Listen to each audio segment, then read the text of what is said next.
आपको बहुत सावधान रहना है।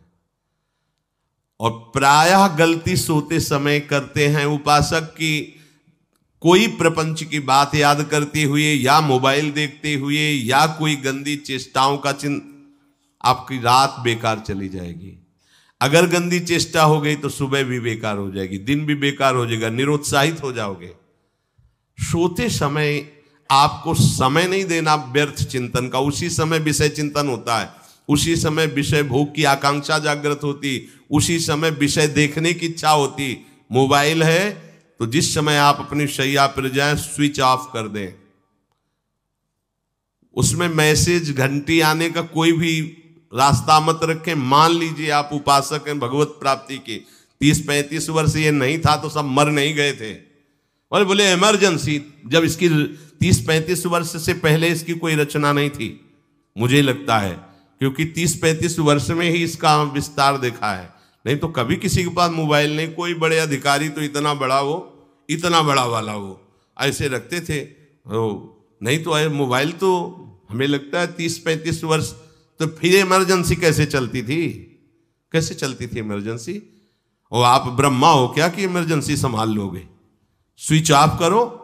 जो सब इमरजेंसी संभालने के लिए तैयार, रात दिन न सोता है, वो हर समय जागृत रहता है, वो हमारा आराध्य देव है। स्विच ऑफ करो, चिंतन लगाओ श्री जी का।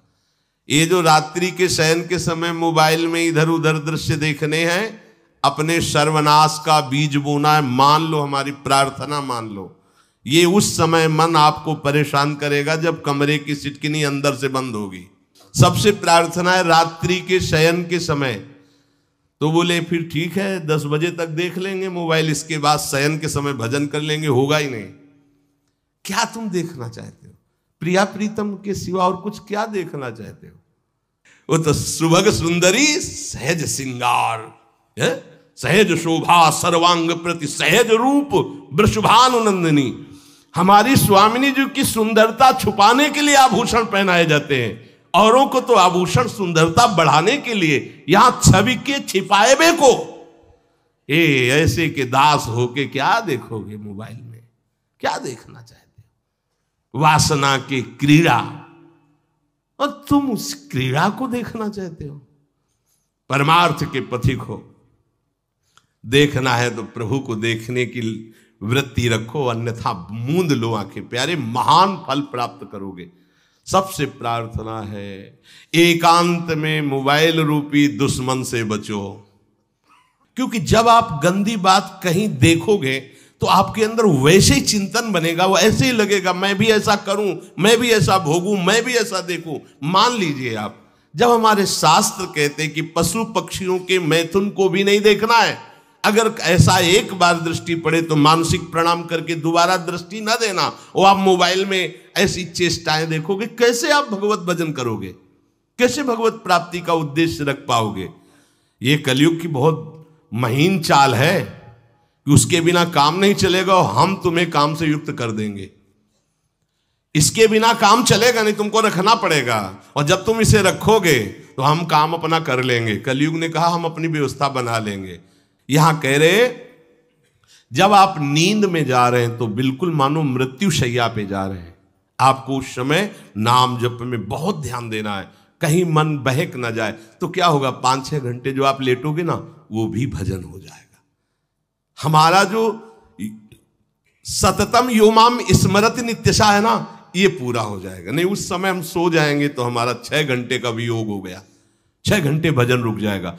और ये 100% पक्की बात अनुभव की कहते हैं। यदि सोते हुए भजन करोगे तो जगते, कई बार तो पकड़ा है कि अगर आधे पद में बेशुद्ध हो गए तो वो पद पूरा जगते ही शुरू हो गया है। मतलब बीच में स्थिति भागवती की रही। जैसे बेहोश करते समय हमने कहा था जब ऑपरेशन के हमें बता देना, तो उनका बाबा अब इंजेक्शन लगाने वाले हैं तो वो 1 मिनट हमें केवल दीजिए, अपनी चित्तवृत्ति। तो जब होश आया तो वही पहले चिंतन चल रहा था, वही चिंतन। जैसे सोने के समय बेहोश हुए तो जगने के समय वही चिंतन, ऐसे ही इंजेक्शन से जब बेहोश हुए और जब होश आया तो वही चिंतन चल। बहुत बड़ा चमत्कार अभ्यास का है। नींद खुले तब से लेकर गाढ़ नींद आने तक स्मरण में कभी रुकना नहीं। और आपको एक छूट दे रहे हैं हम। कभी कभी क्या होता है कि एक मंत्र में, एक नाम में जैसे बहुत देर अभ्यास करते हैं तो मन ऊबने लगता है। इसका स्वभाव है, ये अनुभव की बातें कहते हैं। इसका स्वभाव है नवम नवम, नहीं तो ये मतलब, तो इसको हम लोगों ने कैसे फंसाया है। जैसे गुरु मंत्र जप रहे, अब 2-3 घंटे लगातार गुरु मंत्र जप, अब इसको ऊबन बढ़ी, अब ये छोड़ रहा है, बीच बीच में पता चलता है छोड़ना चाहता है, छोड़ रहा है, तुरंत इसको नाम में फंसाया। अब थोड़ी देर नाम में चला, फिर उब रहा, बहुत विचित्र है ये, अब उसको फंसा दिया। उस पीछे की बात अभ्यास के समय, नमामि शमीशान निर्वाण रूपम विभुम व्यापकम ब्रह्मवेद स्वरूपम। चिंतन, पदगान कर रहे, ये भगवान शिव पदगान कर रहे हैं, और उसका चिंतन, निर्वाण रूपम विभुम व्यापकम ब्रह्मवेद स्वरूपम। अब अपने यहां अवसर है, सुंदर सुंदर कोई पद गुरु मंत्र जब करते हुए मन जब ऊबने लगे, राधा वल्लभ श्री हरिवंश, राधा वल्लभ श्री हरिवंश, राधा वल्लभ श्री हरिवंश, इसमें भी उबने लगे, शुरू कर, जोई जोई प्यारो करे सोई मोही भावे, भावे मोही जोई, इसमें भी उबने लगे। सुधा निधि का कोई एक लाइन ले लो, ब्रह्मेश्वरादि सुदुरूह पदारविंद श्रीमत् पराग परमाद्भुत वैभव, ब्रह्मेश्वरादि सुदुरूह छोड़ना नहीं है, तू भाग में नवम नवम दे रहा हूं, नवम नवम। इसको फंसाने के लिए आपके पास अस्त्र हो, जैसे यहां चाकू, यहां पिस्तौल, तलवार, ये वो सब बिल्कुल वीर सजा रहता है, ऐसे ही अपने लोग सजे रहते। छोटा राधा, अब एकदम चिपक गया आके तो कैसे मारे, तो छोटी चाकू है ना, वैसे राधा राधा राधा, थोड़ा दूरी राधा वल्लभ श्री हरिवंश, थोड़ा और दूरी गुरु मंत्र, बड़े बड़े अस्त्र अपने पास रख ले, बहुत भाग रहा है तो फंसा दिया। प्रथम यथावति प्रणव श्री, अब लग पूरा पद गा उसमें लग, प्रथम यथामति प्रणव। भोजन पाते समय ऐसा अभ्यास किया है, 1 घंटा के पहले भोजन नहीं होता, चाहे 2 रोटी पाना हो, समय लगता है भोजन, आराम, एक एक नाम, एक एक, कुछ भी हल्ला मचाओ, कोई फर्क नहीं पड़ेगा, अपना चलेगा। अभ्यास स्नान के समय, भोजन के समय, किसी क्रिया के करते समय, किसी से बात करते समय, सोते समय, ये विशेष स्थान जहां में सावधान रहना है। यहां भजन छूटता है, ध्यान देना, यही भजन छूटता है। चलते समय, क्रियावान होते समय, प्रसाद पाते समय, या किसी से बतराते समय, ये सब भजन के छूटने के स्थान है, और यही पकड़ना है भजन को। जब आपको बिल्कुल न लगे तो मानसिक सब बंद कर दो और गुनगुनाने लगो, जो धुनी आपको अच्छी लगे उसी में नाम, कोई नाम लेके, संसार का चिंतन न होने पावे, चाहे जो कुछ तुम जहां तुम्हारा मन आवे, गंगावरी गोदावरी कुछ भी, भागवतिक चिंतन के सिवा संसार के चिंतन न होने पाए, पहले ऐसे अनन्य बनो, फिर बाद में अनन्यता आती, रसना कटो जो अनरट। हाँ भी विषय चिंतन कर रहे हैं, प्रपंच कर रहे हैं, बोले रसना कटो जो अनरटो, और नहीं बोल सकते, प्रपंच बोलेंगे बस, रसना कटो, ये शब्द वहां नहीं आते। पहले हम आपको छूट देते, भक्त चरित्र, भगवान की चरित्र, नाम, कीर्तन, मंत्र, जो भी चाहो, संसार का चिंतन मत होने देना, पहले ये पकड़ो, फिर आगे चल करके जब पवित्र हृदय होगा तब ये निष्ठा आती, रसना कटो जो अन रटो, निरखियन फुटो नयन। मान लो संसार का चिंतन नहीं करने देना है इसको, आप जैसे बने वैसे करो भागवतिक चिंतन, कोई नाम ले लो, कोई मंत्र ले लो, तुम्हें जो प्रिय लगे, हम छूट देते हैं। ये नहीं करे कि रसना कटो जो अन रटो, ये बाद की बात है, हमें पहले इसका संसार चिंतन रोकना है। कैसे छूटेगा, कैसे छूटेगा, हमें यह पकड़ना है, नहीं तो निष्ठा की बात। जो हरि नाम जगत त्रिशिरोमणि वंश बिना कबहू, हरिवंश बोलेंगे नहीं, हरि बोलना नहीं है, हरि बोलना नहीं, क्योंकि जो हरिनाम जगत त्रिशिरोमणि वंश बिना, और हरिवंश बोलना नहीं है क्योंकि प्रपंच में रति। तो क्या करो, जो तुम्हें प्रिय लगे पहले उसे पकड़ो। ये हम अंदर की बात करें, प्रवचन की बात नहीं कह रहे, मन को फंसाना है हमें। राम कृष्ण हरि जहां लगे इसको लगाओ पहले, पहले इसको फंसाओ, संसार का चिंतन न होने दे। गीता, भागवत, भक्त चरित्र, कुछ भी कहीं भी इसे फंसाओ, पहले संसार का चिंतन न होने दो, फिर लाओ इसको घुमा के निकुंज वाटिका में, फिर तो भागेगा ही नहीं, फिर नहीं भागेगा।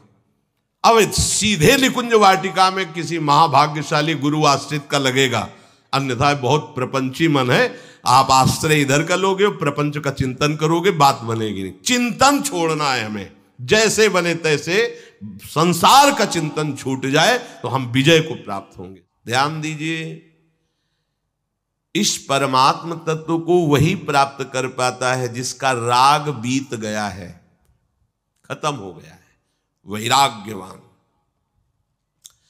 ज्यादा परिश्रम नहीं है वैराग्य में, विवेक नहीं होने के कारण हम वैराग्य नहीं धारण कर पाते। हम बाहरी बातों को वैराग्य ले लेते हैं, ऐसा कपड़ा बदल लेना या कपड़ा ना पहनना या लौकी का कमंडल, मिट्टी का पात्र, तो हम अपने को वैरागी। बात यहां नहीं रुकेगी, वैराग्य का इतना ही मतलब नहीं, ये भी एक बाह्य अंग है वैराग्य का, पर वैराग्य का सच्चा स्वरूप है वीतरागा।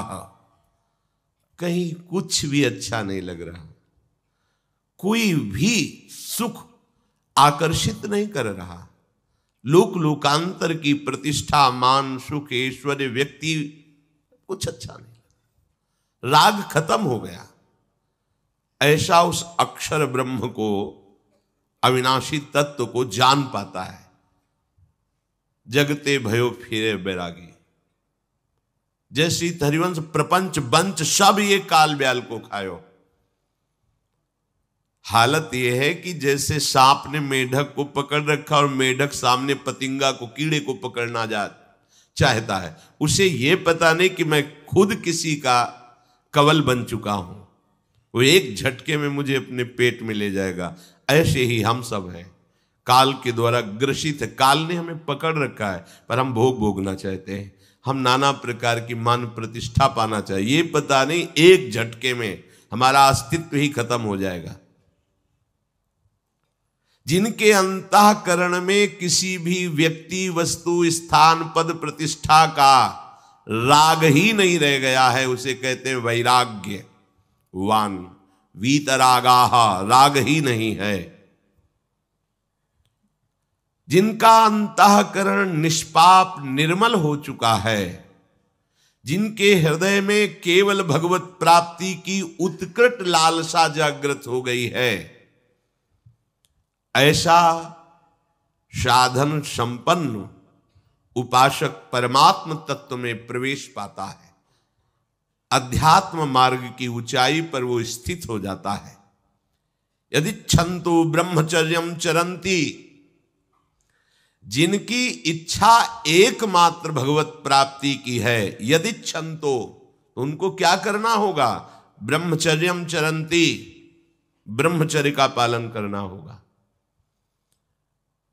प्रत्येक इंद्रियों का निर्विषय हो जाना वास्तविक ब्रह्मचर्य है।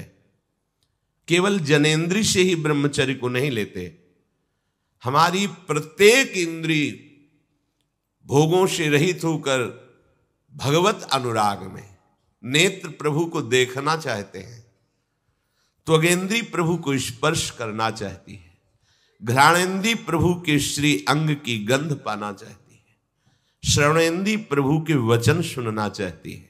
एक एक इंद्रिय अपने प्रभु में लग गई, अंतर्मुख हो गई, बाहर विषयों का त्याग हो गया, इसे ब्रह्मचर्य कहते हैं। पर प्रारंभिक ब्रह्मचर्य में जनेंद्रिय का ब्रह्मचर्य अत्यंत आवश्यक है। यदि जनेंद्रिय जन्य व्यभिचार दोष से युक्त है तो कदापि उसे भगवत प्राप्ति नहीं हो सकती। शुभ गति व्यभिचारी शुभ गति चाहे, असंभव। और भगवत मार्ग में सबसे बड़ा दुश्मन यही व्यभिचार दोष है, काम। इसी से हमारा हृदय मलिन होता रहता है, अंधा बटे और पड़ा चबाए वाली दशा रहती। कहते हमें 50 वर्ष हो गए, अरे 50 जन्म हो जाए, तुम व्यभिचार करो, गंदी बातें करो, गंदे चिंतन करो, सो समय व्यतीत कर, अनंत जन्म व्यतीत हो गए, भगवत प्राप्ति हुई क्या? 50 वर्ष से भगवत प्राप्ति हो जाएगी क्या? 5 मिनट काफी है भगवत प्राप्ति में, एक बार नाम काफी है। वो स्थिति तो लाओ। बार बार बहिर्मुख वृत्तियों के द्वारा विषयों में सुख बुद्धि कर लेने से हमारा सारा का सारा अध्यात्म चिंतन बदलता रहता है, इसलिए लाभ नहीं मिल पाता, एक रस चिंतन नहीं रह पाता। बार बार विक्षेपी विषय करते रहते हो, हम सहते रहते हैं और भोगते रहते हैं। एक बार तो हिम्मत करके उठो। अब लो नशानी अब ना नशई हो, एक बार तो दृढ़ बनो। बस मन के अनुकूल चलने की बात को तुम्हें रोकना होगा, तभी तुम्हारे अंदर यदि क्षंतो ऐसी इच्छा जागृत होगी। पक्का पक्का ऐसा ही है। जब हम किसी विषय के वेग को सहते हैं, विषय नहीं भोगते हैं, तो मन बहुत जलाता है। उस जलन में फिर एक ही बात होती है, बस भगवत प्राप्ति हो जाए, झंझट खत्म हो जाए। कब तक हम इसमें चलेंगे? एक बार भगवत, वो जलन हमको भगवत प्राप्ति की इच्छा प्रकट करती है। अपने लोग क्या करते हैं, जलन को मिटाने की कोशिश करने लगते हैं, तो भगवत प्राप्ति की इच्छा क्या, भोग प्राप्ति की तृष्णा जागृत हो जाती है। भोगे हुए भोगों को बार बार भोगने की इच्छा का नाम तृष्णा है। बाहर और भीतर से कोई सहयोगी नहीं, जल रहा है उपासक, तब रास्ता निकलता है भगवत प्राप्ति का, तब इच्छा प्रकट होती। अब नहीं, बहुत जल लिया, अब तो केवल प्रियाजू के समीप जाना है, अब तो प्रभु के सानिध्य में रहना है, नहीं इन भोगों की जलन में जलना है। पर यहां तक पहुंचने के लिए जलना होगा, तभी लिखा सहित सहित बाढ़ है भगति तास्तिति क्षस्व भारत, क्योंकि आगमा पाइनो अनित्यास, ये नाशवान काम क्रोधादि तुम्हें प्रेरित करेंगे, तुम इनके वेगों को सह जाओ। ये स्थायी नहीं है, आगमा पाइनो है, आने जाने वाले हैं, और ये सहन करने से नष्ट होते हैं, भोगने से बढ़ते हैं। यदि क्षंतो, अगर भगवत प्राप्ति की इच्छा है तो ब्रह्मचर्यम चरंती, ब्रह्मचर्य का पालन करना ही होगा, इसमें कोई गुंजाइश नहीं, क्योंकि आप चल ही नहीं सकते।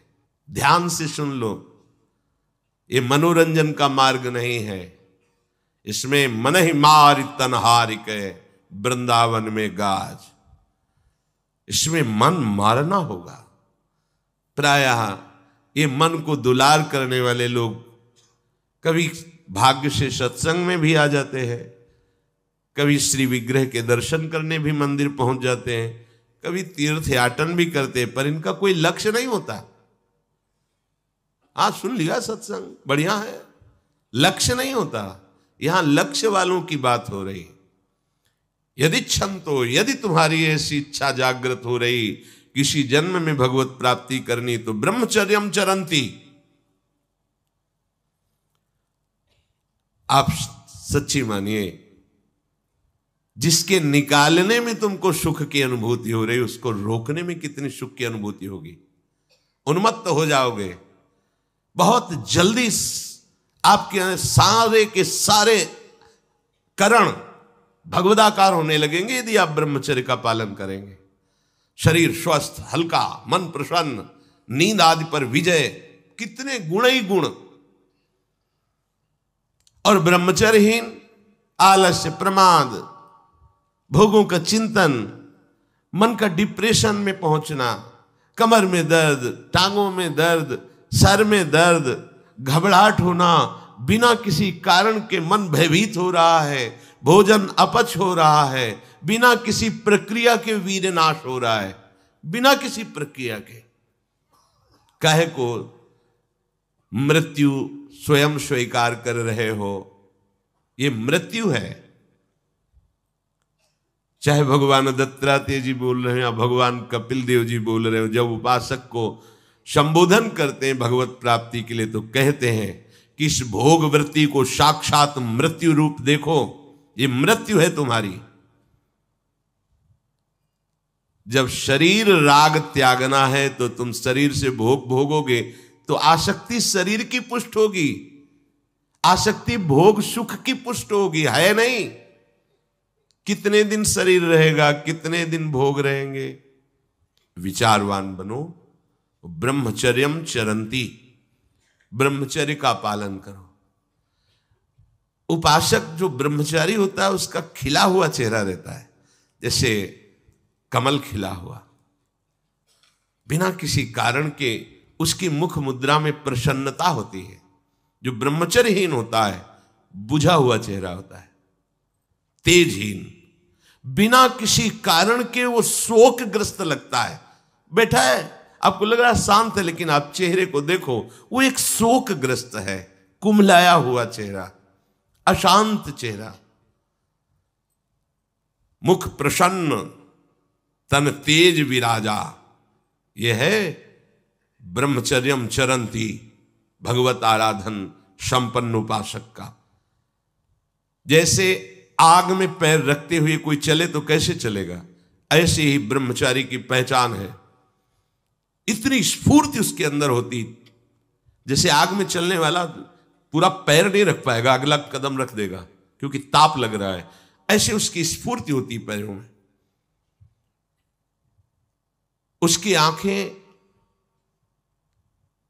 एकाग्र रहती है, चंचलता इधर उधर या बार बार झपकना, यह विषयी पुरुष का लक्षण है।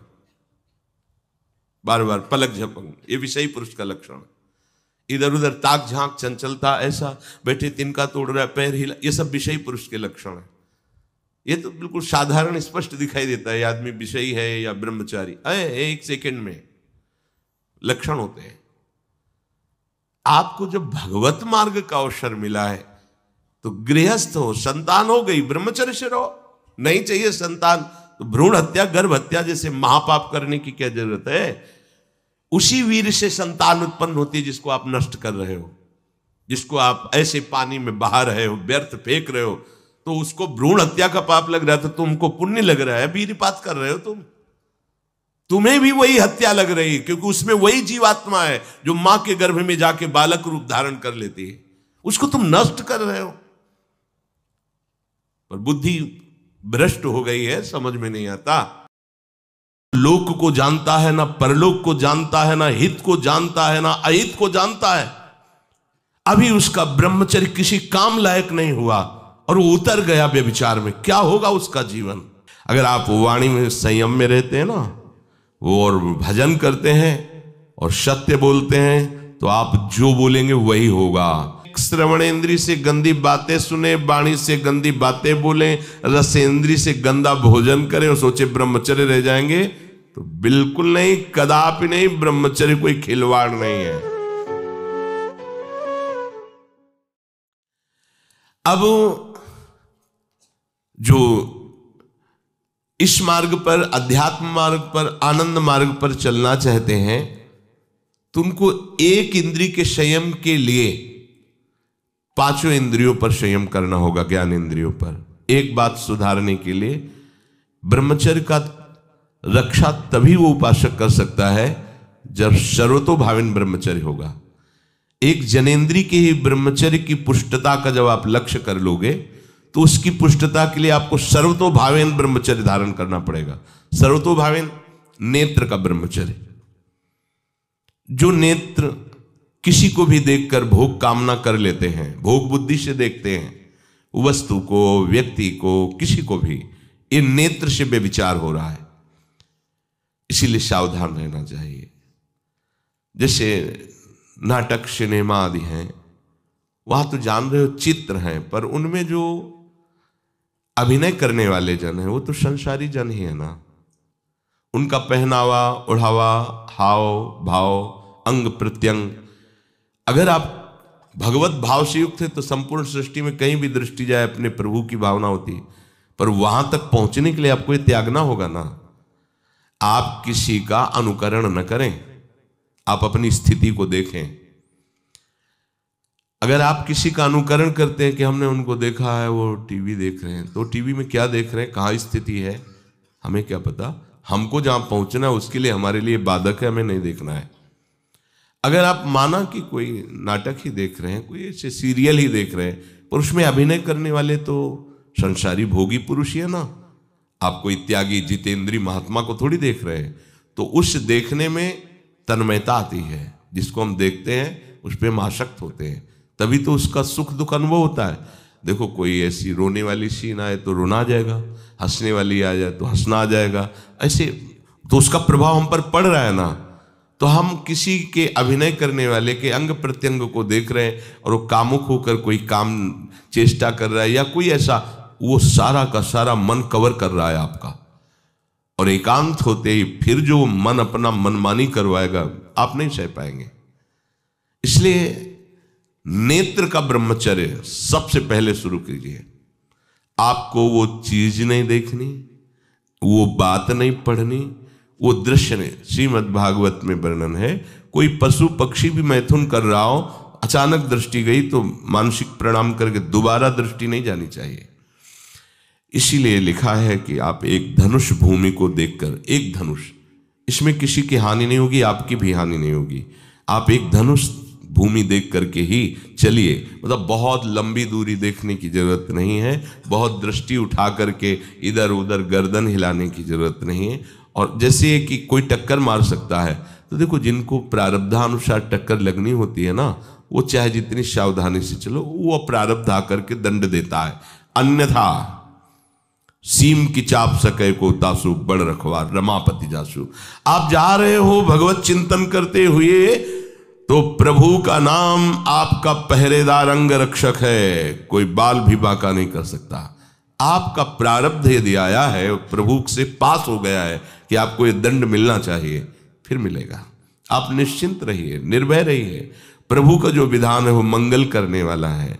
देखो इतने बड़े महापुरुष पूज्य श्री राधा बाबा, श्री आद्याशक्ति भगवती की प्रसन्नता की आराधना कर रहे हैं, क्योंकि श्री कृष्ण हमारे पति हों, इस सिद्धांत की पुष्टता के लिए। और पैर फिसल जाता है, स्नान करने जाते हैं, खड़ाऊ पहने हुए थे और अंग टूट जाता है, दवा नहीं लेते, बांस की खिपचाल बांधकर पुनः अनुष्ठान में बैठते हैं। बलिहारी ऐसी सामर्थ्य की, ये भागवतिक प्रारब्ध ऐसे महापुरुषों को भी दंड दे देता है। देखो ना, ऐसे महापुरुष जो ऐसी ऊंचाई पर पहुंचे हैं और इतने भागवत भजन में नियम निष्ठ हैं, उनको भी प्रारब्ध दंड दे रहा है शरीर को। तो अपने को इससे निश्चिंत हो जाना है। जो होना है उसे रोक नहीं सकते, जो नहीं होना उसे कोई कर नहीं सकता। अपने आराध्य देव के चिंतन में ज्यादा नेत्रों को इधर उधर दौड़ाने की जरूरत नहीं है। नेत्र का ब्रह्मचर्य, फिर वाणी का ब्रह्मचर्य, बहुत बड़ा प्रभाव पड़ता है इससे। यदि आप जवान से अश्लील बातें, गंदी बातें, कामुक बातें करेंगे तो आप ब्रह्मचर्य रह ही नहीं सकते। अगर आप वाणी से परस्पर शरीर आकर्षण वाली बातें करेंगे, बट उसको देखा तुमने क्या, बस आप गए।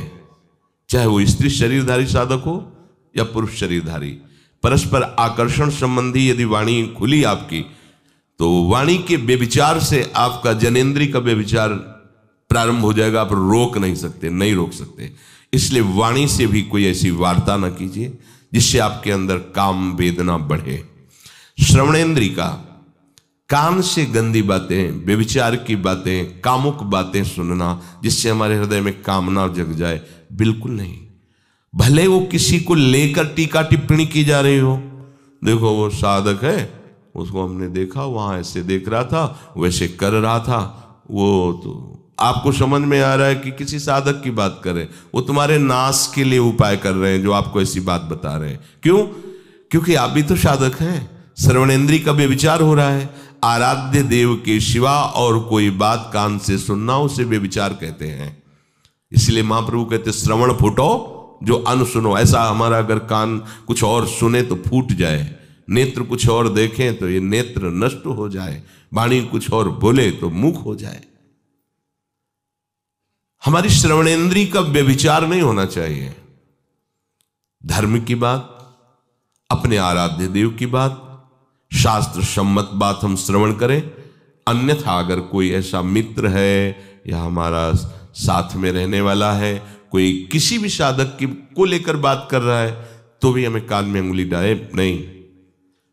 हम कोई ईश्वर थोड़ी कि हम किसी को संभाल लेंगे, हम अपने को नहीं संभाल पा रहे। हमारे सामने किसी की बात मत करो, ऐसी करना है तो प्रभु की चर्चा करो, अन्यथा मत करो। तो अगर आप श्रवणेन्द्रीय का ब्रह्मचर्य, वाकेंद्रीय का ब्रह्मचर्य, नेत्रेंद्रीय का ब्रह्मचर्य और त्वगेंद्रीय का ब्रह्मचर्य, अनावश्यक किसी को स्पर्श मत करो। परस्पर विरोधी शरीर को तो भूल कर मत करो। विरोधी शरीर जिससे हमारा पुरुष शरीर है, सामने स्त्री शरीर है, तो किसी भी तरह से सेवा के लिए संकेत करना या किसी भी सेवा के लेन देन में बचाव पक्ष में रहो। यहां रख दीजिए सामान, फिर आप उठा लीजिए। सीधे हाथ में सामान लेना नहीं, सीधे हाथ में सामान देना नहीं, जमीन में रख दीजिए। बहुत पवित्र है तो आप कुर्सी पे जो भी आसन उसका हाथ में लेने का नहीं। परस्पर विरोधी भाव वाले शरीरों का स्पर्श बिल्कुल निषेध है, किसी भी कारण से न किया जाए। मान लीजिएगा ये बहुत मतलब आवश्यक है, यदि आप इसमें चूक कर गए तो धीरे धीरे आप फिसल के वहीं खड़े हो जाएंगे जहां से चढ़ना मुश्किल है। किसी भी साधिका को, किसी भी साधक को परस्पर लेन देन हाथ में नहीं करना चाहिए। मानो हमारी बात, आपको माला देनी है, चौकी पे विराजमान करो, हम उठा लेंगे। हमें कोई सामग्री, ये सामान रखिए, आप उठा लीजिएगा। कभी भी कोई भी परस्पर मुस्कुराहट, बातचीत, ऐसे कोई इशारे यदि दिखाई दे तो आप बचो और उसको बचाओ। साधक है, साधिका है, उससे गलती हो सकती है, आपसे भी गलती हो सकती है। आप सत्संग सुनते हैं, आपको लगा कि इसकी मुस्कुराहट, इसकी कुछ चेष्टा ऐसी दिखाई दे रही है जो हमारे अंदर कामुकता पैदा कर सकती है, उसको भी बचाओ और स्वयं बचो तो भगवान आप पर प्रसन्न हो जाएंगे। वो देख रहे हैं अंदर की बात। साधक को बहुत सावधान रहने की आवश्यकता। ये इसको खिलवाड़ मत समझो, इसीलिए कह रहे हैं ये अध्यात्म है, ये परमार्थ है। आपको लगेगा नहीं कि क्या हुआ, मैं कहां भ्रष्ट हुआ, ऐसी जगह खड़े हो जाओगे कि जान भी नहीं पाओगे कि मैं कहां चढ़ रहा था, दोबारा उत्साह भी नहीं आ पाएगा। बात अच्छे से समझ लीजिए। तो हमारी त्वगेंद्री का बेविचार ना होने पावे, सहसा किसी का इस पर किसी की भी अगर सेवा करने का सौभाग्य मिले, फिर उसमें ये प्रश्न नहीं उठता। अगर कोई गिर आप पड़ा है, भला ऐसी स्थिति में कि मुझे अत्यंत आवश्यक है उसे उठाना, अगर नहीं उठाते तो वो कष्ट पा रहा, अचानक कोई गिर जाए, फिर हम ये नहीं देखेंगे, फिर ये हम सूत्र नहीं स्वीकार करेंगे कि अब हम तो ब्रह्मचारी हैं, अब हम खड़े खड़े देख नहीं। उसको अत्यंत आवश्यकता है हमारी। अब उस समय हम भूल गए अपने आप को और उसको उठा करके अगर हमें अस्पताल ले जाना, अस्पताल ले जाएंगे, जरूरत है हम उसकी सेवा करेंगे। सावधान, वो भगवत भाव से की हुई सेवा तुम्हारे अंदर आध्यात्मिक शक्ति पैदा करेगी, काम भावना नहीं पैदा करेगी। हमारी माँ बीमार हो और हमें उसे पता चला कि शौच कर दिया है, हमें शौचाना पड़े, हमें उसका मल धोना पड़े, तो क्या हमें काम जागृत हो जाएगा? क्या मेरी माँ है। हमारी बुद्धि कभी ऐसी नहीं होगी। आपका पिता है, आप लड़की हो, कोई दूसरा रह नहीं गया और वो बीमार है, आपको ऐसी क्या काम जागृत हो जाएगा? क्या अगर ऐसी सेवा में काम जागृत होता तो कोई नर्स ही अस्पताल में नहीं होती। हर सेवा उसको करनी होती है, नर्स को, चाहे वो स्त्री शरीर हो चाहे पुरुष शरीर हो। परस्पर विरोधी शरीरों की सेवा पर कहीं काम थोड़ी जागृत होता, क्योंकि उसको अपने सेवा धर्म से मतलब है। तो ये सेवा के समय इस सूत्र को न देखा जाए, पर ध्यान रखें, अत्यंत आवश्यक जहां आपके सिवा नहीं हो सकता, वहां अगर हमें ऐसा अवसर मिलता है कि सेवा उसे हो सकती है तो हम पहले उसे प्रेरित करेंगे। और अगर ऐसा है कि अब कोई नहीं है, फिर हमारा परम धर्म जागृत हो जाता है परहित का। अगर हमारा कोई निंदा भी करे, कोई शरीर की भी हानि हो जाए, अब हम परवाह नहीं करते। परहित सरिस धर्म नहीं भाई, इससे बड़ा कोई धर्म नहीं है। पर ध्यान रखें, भगवान को साक्षी करके ये उस समय की बात है जहां बिल्कुल कोई अब गुंजाइश नहीं रह गई है। त्वगेंद्री को ऐसे सहसा किसी आप पुरुष शरीरधारी पुरुष को भी सहसा इससे आप में शक्ति जागृत होगी। यदि आप वाणी को मौन रखते हैं और भगवान नाम जप करते हैं और सत्य बोलते हैं, तो आप जब कभी जो कुछ भी बोलेंगे वैसा ही सत्य होगा। गांधारी जी ने कोई तप नहीं किया था, जब सुना कि मेरा ब्याह धृतराष्ट्र से हो रहा है जो बाह्य नेत्र रहित है, उसी समय पट्टी बांध ली कि जब मेरा पति संसार को नहीं देख सकता तो मैं भी संसार को नहीं देखूं। जब मेरा पति मेरे रूप को नहीं देख सकता तो मैं भी किसी के रूप को नहीं देख। पट्टी बांध ली थी। जब महाभारत का युद्ध चल रहा था, बड़े बड़े वीरों को मार गिराया जा रहा था, गांधारी ने दुर्योधन से कहा, सुन,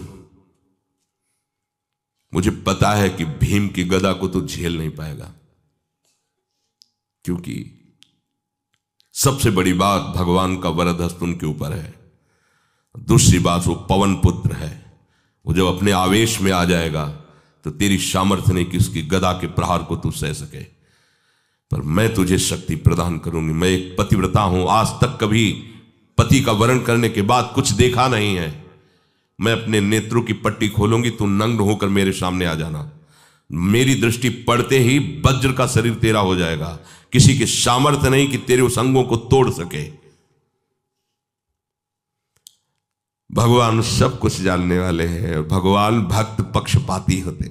भगवान का स्वभाव भक्त का पक्षपात लेना होता है। वो अपने महल से कॉरिडोर से जा रहा था गांधारी जी के पास, भगवान आ गए चट से, तो तुरंत उसने हाथ ऐसे लगा लिया। मुझे शर्म आनी चाहिए यार, तो हस्तिनापुर के सम्राट पद पर अभिषिक्त होने के लिए तैयारी कर रहा है, नंगे घूम रहा है गली में। उसने कहा, गली में नहीं, मां के सामने जा रहा है। अरे कोई बच्चा है, ऐसे जाया जाता है मां के सामने? उसने कहा, मां ने कहा है कि हम पट्टी खोलकर तुम्हें देख लेंगी तो तुम्हारा शरीर वज्र का। चलो माना, मां की आज्ञा का पालन करो, थोड़ा इन अंगों को तो ढक लो। तुम तो बड़े हो, कोई बच्चे थोड़ी मां के सामने ऐसे चले जाओगे, ढकना चाहिए तुम्हें। वापस कर दिया। वो यहां ऐसे पत्तों से ढका, वस्त्र नहीं पहना, मां की आज्ञा ऐसे पत्ते से ऐसे कमर से ऐसे ढक लिया, पीछे आगे ऐसे। गांधारी जी ने पट्टी खोली और जे ही देखा पूरा शरीर वज्र का हो। तो ये क्या किया तूने, कमर में क्यों बांध लिया? बोले शर्म लगती थी। कैसे आपके? बोले यहीं से मारा जाएगा। भीम की गदा का प्रहार तेरी इसी जंघा और कमर को तोड़ देगा, तेरी मृत्यु। मान गई, प्रभु के विधान के आगे किसी का बल काम नहीं करता। गांधारी, ये केवल आंख में पट्टी बांधने की सामर्थ्य थी कि मेरा पति यदि अंधा है तो मैं भी किसी रूप को नहीं देखूंगी। अगर आप वाणी में संयम में रहते हैं ना, वो और भजन करते हैं और सत्य बोलते हैं, तो आप जो बोलेंगे वही होगा। पर ऐसा कुछ अनर्थ वो बोलता ही नहीं, क्योंकि ऐसा संयमी जान जाता है कि इन सब का फल भगवत प्राप्ति है, किसी को कष्ट देना नहीं है।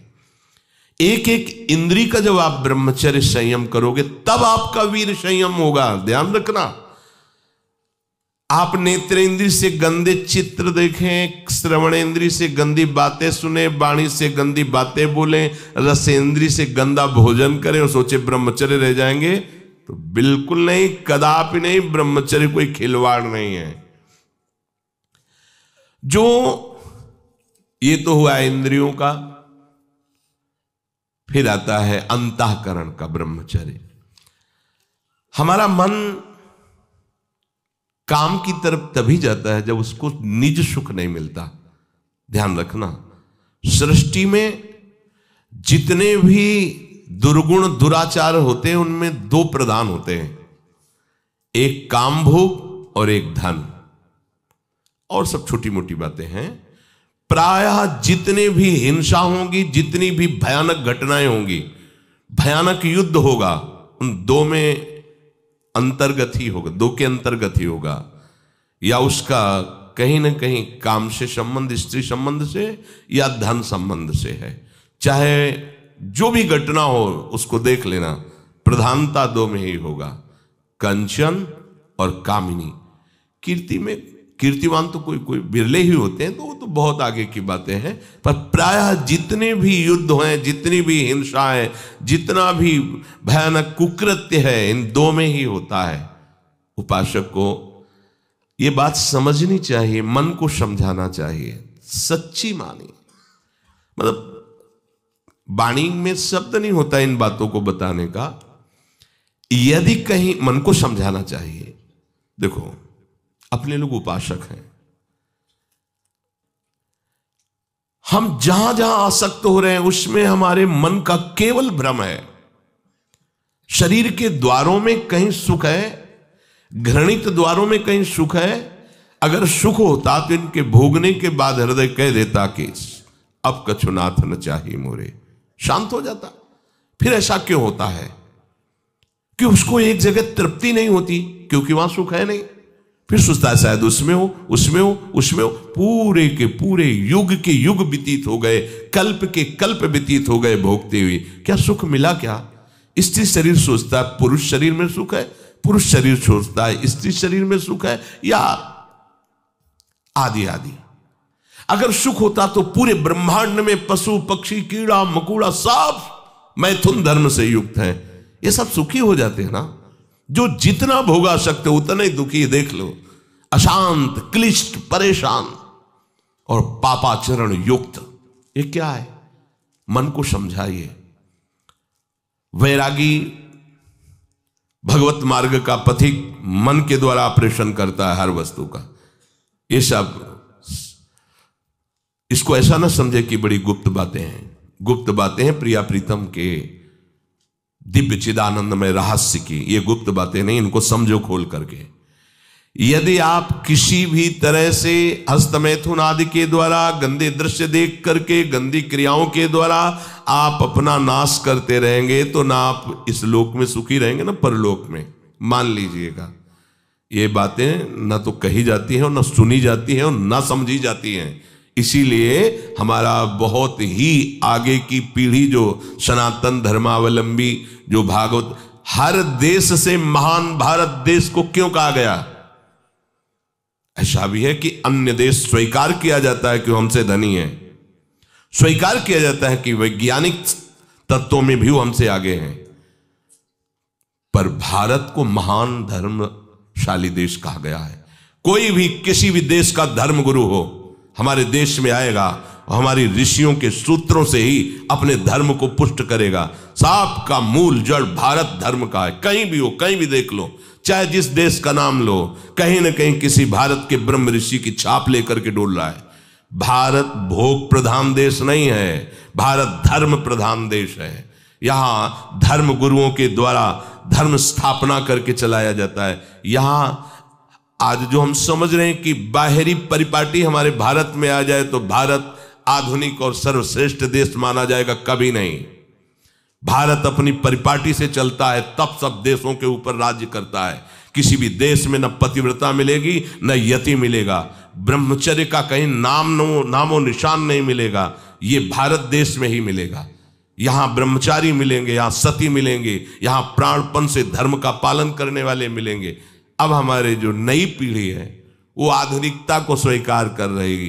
गर्लफ्रेंड, बॉयफ्रेंड, कौन सा रिलेशन है? Live in relation. ये हमारे कहीं किसी भी धर्म ग्रंथ में लिखा हो तो आप बता दीजिए। बाल्यावस्था से आज तक जितने भी धर्म ग्रंथों का स्वाध्याय हुआ, कहीं भी लिखा हो तो ये बोलो सर्वनाश का स्वरूप है कि नहीं है? अभी बच्चा ना तो लोक को जानता है, ना परलोक को जानता है, ना हित को जानता है, ना अहित को जानता है। अभी उसका ब्रह्मचर्य किसी काम लायक नहीं हुआ और वो उतर गया व्यभिचार में। क्या होगा उसका जीवन? क्या होगा जीवन? चाहे वो स्त्री स्वरूप में चाहे पुरुष स्वरूप में हो, क्या बिना संयम के ये पशुता के व्यवहार से किसी की ना लौकिक उन्नति होती है ना परमार्थिक उन्नति होती है। पर कौन सुनेगा? यही कहा जाएगा पुराने जमाने के शास्त्रों को केवल वर्णन कर रहे हैं, ये क्या जाने आधुनिक जमाने को। तो आधुनिक जमाने की दशा क्या हो रही है, आंख खोल करके देखो। कोई बात नहीं, दोस्त बनाना कोई बुरी बात नहीं, इस बात को हम मानते हैं। स्त्री शरीरधारी पुरुष शरीर को मित्र बना सकता है, कोई दोष नहीं। पुरुष शरीरधारी स्त्री को मित्र बना सकता है, कोई दोष नहीं। लेकिन मित्र का क्या कर्तव्य होता है? कुपंथ निवार सुपंथ चलावा, कुमार्ग से हटा करके सुपंथ में चलाना, उसकी समस्याओं को दूर करके उसको आनंद में से युक्त करना, उसको सहयोग करना, ना कि शोषण करना। दोस्ती कहते हैं उसके दुखों को मिटा करके उसको शांति और सुख के मार्ग में ले जाना। इसीलिए ये जो आधुनिकता बढ़ रही है, ये जो खान पान गलत हो रहा है, ये जो दर्शन गलत हो रहा है, तो इस जमाने में ब्रह्मचर्य ये केवल शब्द ही लिखा मिलेगा, जीवन में नहीं मिलेगा। नए नए बच्चे व्यसन कर रहे हैं, नशा कर रहे हैं, गंदे आचरण कर रहे हैं। क्या होगा? कैसे आगे कोई समझेगा शास्त्र क्या है, धर्म क्या है, बल क्या है। आज नवयुवक 16 से 28 के बीच में कोई ऐसा नहीं दिखाई देता है जिसमें आध्यात्मिक थोड़ा भी बल हो, काम क्रोध आदि सहने की सामर्थ्य हो। अपने बूढ़े माता पिता को थप्पड़ मार रहे हैं, बूढ़े माता पिता को गाली दे रहे हैं, बूढ़े माता पिता जिन्होंने खवा पिला के इतना बड़ा, उन्हें अनाथालय